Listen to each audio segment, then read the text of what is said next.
د علیشا مور سونیا شا چې کوم دی پولیسو ولې ګرفتاره کړې ده په څه وجه باندې ګرفتاري کړې ده او آیا کوم جیل ته تللې ده کوشش کوو چې ویډیو سره تر اخره پورې وګورو چې یاره په څه وجه ګرفتاره شوې وه او دې پولیسو ته دا کنځل ولې کړی یا د پولیسو چې کوم دی رښتیا یو رشوت اخیستی.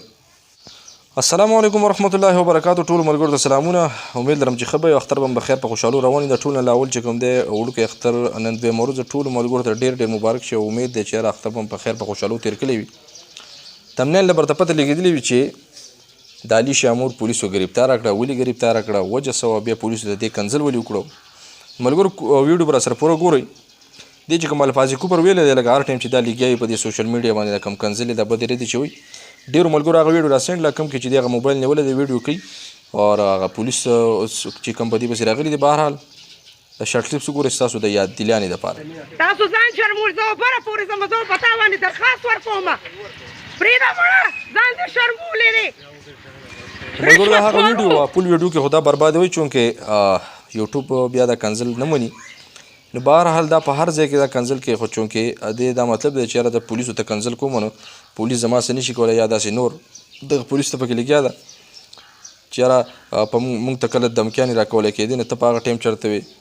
یا دا چل دی یا دا چل دی وغیره. اصل وجه څه ده چې یاره دا د کرایي په یو کور کې اوسېږي مالک مکان باندې به خلکو دغه کړي شکایتونه کړي یا به مالک مکان په خپله شکایت کړی. بهرحال د دغه ځای خلکو به مالک مکان باندې شکایتونه کړي چې یاره یا به پرې زور راوستی چې یاره دا تا داسې یو آفت په خپل کور کې چې کوم دی په کرایي باندې دا کور داسې خلکو له ورکړی دی کوم چې په سوشل میډیا باندې یقین وکړئ داسې تصویران داسې بېهوده دغه چلی تاسو به کتلي بهرحال څومره چینل دي چې روانې کړي دي یو اس آر او ایم یو اس او پښتو فلمي او لوی چینل یې روانې کړي او په هر یو کې او زه حیران دی ته چې دا خلک دا ګوري څنګه. نو دا پولیسو خو فلحال ګرفتاره کړي ده خو دا د دغې وجه و چې یاره د خلکو به په دې مالک مکان څه زور راوستی چې یاره دا پاشي کم دی دا د خپل زموږ د محلې نه دی لر شي بیا که هر چېرته ځي دي نو دغه پولیس پسې په دغه وجه باندې راغلي چې یاره ته مالک مکان ووایي چې یاره دا کور دې ما ته خالي کړي او بهرحال دې بسې دا چې کوم دی هنډ زوک جوړ کړو په دې کوڅه کې. نو انشاءالله دې چې دا کمې خبرې کړي دي دا پکې بیا ګرفتاره شوي مو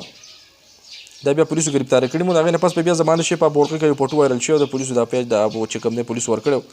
چې یاره ګرفتاره شوي د وجه یې څه وه چې یاره پولیسو د بدر دې مې ولیکلی رشوت خواره او دا خبرې ورته کړي دي. نو بهرحال دغه پولیس چې کوم دی ډېر زبردست کار کړی چې یاره داسې لکه کله چې یو سپی په انسان پسې غاپي نو که تا پسې یو ګټې داسې ورغوزار کړی نو هغه بیا ښه خوند وله ورکړي خو چې کله دې ته داسې تېر شي نو زه یم چې هېڅ نه وي. نو هغه ته ډېر غلط تېر شوی دی ډېر یو زبردست کار یې کړی دی هغه یو عزتدار سړی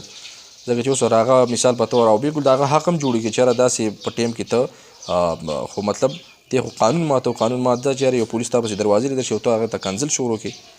داسې الفاظ استعمال کړي چې هغه کوم دی ناقابل برداشت شي. انشاءالله دعا کوئ ملګرو چې یاره دا کومه فساد دی دا کوم یو فتنه په چې کوم دی راوتې ده د فساد جړله چې کوم دی چې یاره الله پاک دا د دې زیلو سره ختمه کړي. تاسو ټول وایي چې امین چې یاره دا پاشي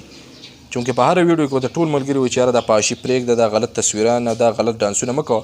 عامې ویډیوګانې ځان نه کوه چې په هغې تاله چې کوم پیسې یوټیوب درکوي په هغې د کور خرچ چلوه دومره پیسې د میاشتې ګټي دومره پیسې خو دوی ته پته هم ده چې یاره خپل کور مونږ واخلو بیا به چېرته یو ورځ داسې خبرې راځي چې یاره مونږ به کور پرېږدو نو د دې وجې نه دوی په کرۍ په کور کې اوسېږي که نه لویه روپۍ ورسره ده. نو ملګرو دعا کوئ چې یاره دا ګرفتار هم شي او دې له باقاعده ښه سزا ورکړی چې یاره کوم چې دې د پولیسو دغه کړی دی بې عزتي کړې ده. نو انشاءالله میلاویږو په بله ویډیو کې چې یاره د دې سره څه وشو او ډېر زر به میلاویږو انشاءالله. والسلام.